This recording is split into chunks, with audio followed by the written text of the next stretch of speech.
A promising new drug could soon transform the treatment of one of the most difficult and life-altering forms of multiple sclerosis. It's called tolebrutinib, and it's designed to do something that no existing MS medication has been able to do: directly target the slow, silent progression of disability in the brain and spinal cord, even when flare-ups aren't happening.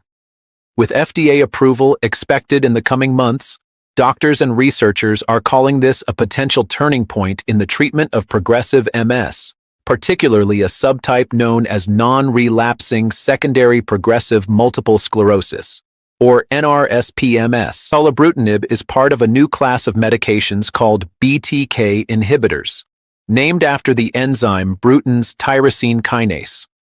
BTK is involved in activating certain immune cells, including microglia, the resident immune cells of the brain and spinal cord. In progressive MS, these microglia become overactive. They release inflammatory proteins called cytokines, recruit more immune cells from the bloodstream, and begin destroying myelin and nerve fibers, all without the dramatic flare-ups we usually associate with MS. What makes tolebrutinib different is that it's designed to cross the blood-brain barrier, a tightly controlled shield that protects the brain from toxins and pathogens in the blood. Most MS drugs can't cross that barrier. Tolebrutinib can, and once inside the brain, it blocks BTK, calming the microglia and reducing the slow-burning inflammation that drives disability in progressive MS. In clinical trials, the results have been promising. In a large Phase 3 study, patients taking tolebrutinib went significantly longer before their symptoms worsened permanently, approximately 31% longer than those on a placebo. Even more encouraging, about 8.6% of patients taking the drug experienced measurable improvements in their disability. By comparison, only 4.5% of those in the placebo group improved. Those numbers may seem small, but in the world of progressive MS, where treatments are limited and disability is expected to worsen over time, even modest improvements are a big deal. They suggest that tolebrutinib isn't just slowing the disease, it might be helping the brain recover some function.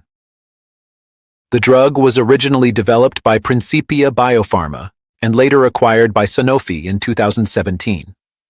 It quickly gained attention for its ability to act on immune cells inside the central nervous system. By targeting BTK in the brain, it addresses the kind of chronic internal inflammation that most MS therapies leave untouched. Tolebrutinib binds irreversibly to BTK, which may enhance its effectiveness. Other BTK inhibitors, such as fenebrutinib by Roche, bind reversibly, which could offer a better safety profile in some cases, but potentially at the cost of potency. Another drug, remibrutinib, is also in development by Novartis, with a focus on relapsing forms of MS. But among all of these, tolebrutinib is the furthest along in targeting progressive MS, and may be the first of its class to receive FDA approval. Of course, no medication is without risks. In the Phase 3 trials, 4 to 5.6% of patients experienced elevated liver enzymes, which can indicate inflammation or damage to liver cells. Most of these cases resolved on their own. However, one patient required a liver transplant and later died from complications. Following this, trial protocols were updated to include more frequent monitoring of liver function, especially in the early weeks of treatment. According to Sanofi, patients will likely need liver enzyme tests every week during the first 12 weeks.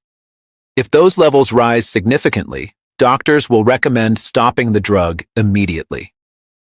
Tolebrutinib also affects the peripheral immune system, which means it may increase the risk of certain infections.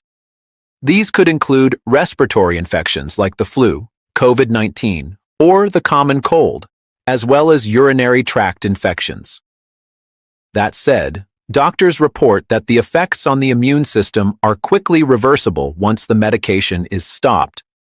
With proper monitoring, the risks appear to be manageable, especially when weighed against the potential benefit of slowing or halting disability in progressive MS. So, what does all of this mean for patients? Dr. Veronica Cipriani, a neuroimmunologist at the University of Chicago, believes the drug could help a wide range of people, not just those who've had MS for decades, but even those who are just beginning to show signs of permanent disability.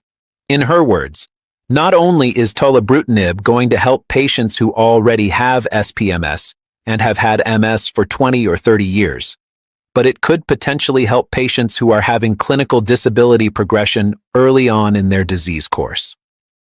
Similarly, Dr. Michael Kornberg at Johns Hopkins said, "What's exciting is not just the effect on patients, but the fact that it shows we can finally target this hard-to-reach aspect of the disease, the slow, silent progression in the brain itself."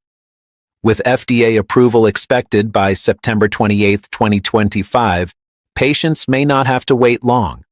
If approved, tolebrutinib would become one of the first drugs capable of directly addressing the non-relapsing progressive nature of MS. It would give doctors a powerful new tool, and patients a new reason to hope.